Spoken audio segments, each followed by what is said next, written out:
મહત્વના સમાચાર સુરતથી। સુરતમાં પોંકની ગુણવત્તા ચકાસવા માટે આરોગ્ય વિભાગ સતર્ક થઈ ગયું છે। 12 જેટલા સેમ્પલ પનીર, ઘી અને ચીઝ બાદ પોંકના લેવાયા છે। આરોગ્ય અને ફૂડ વિભાગ દ્વારા 10 સંસ્થાઓના સેમ્પલ લેવામાં આવ્યા છે। શિયાળામાં પોંકના ધૂમ વેચાણ વચ્ચે તપાસ હાથ ધરાઈ છે। ભેળસેળ અને સ્વચ્છતાના મુદ્દે કાર્યવાહી કરવામાં આવી છે। રિપોર્ટ આવ્યા બાદ ભેળસેળિયા વેપારીઓ સામે કાર્યવાહી કરવામાં આવશે। તો હવે આરોગ્ય વિભાગ પોંકની ગુણવત્તા ચકાસી રહ્યું છે, કારણ કે શિયાળામાં મોટી માત્રામાં લોકો આરોગતા હોય છે અને સ્વાસ્થ્ય માટે પણ સારું માનવામાં આવે છે, ત્યારે તેની ગુણવત્તા કેવી છે તે ચકાસવી જરૂરી છે।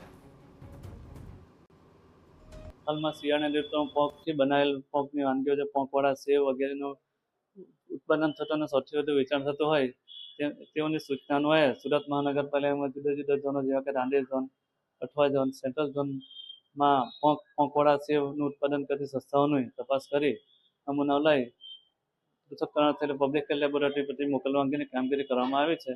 જેના આશરે 10 જેટલી સંસ્થાઓ 12 થી 13 નમૂનાઓ લેવામાં આવ્યા છે અને જેનો પૃથ્થકરણ અહેવાલ આવ્યા છે, આગળની કાર્યવાહી કરવામાં આવશે।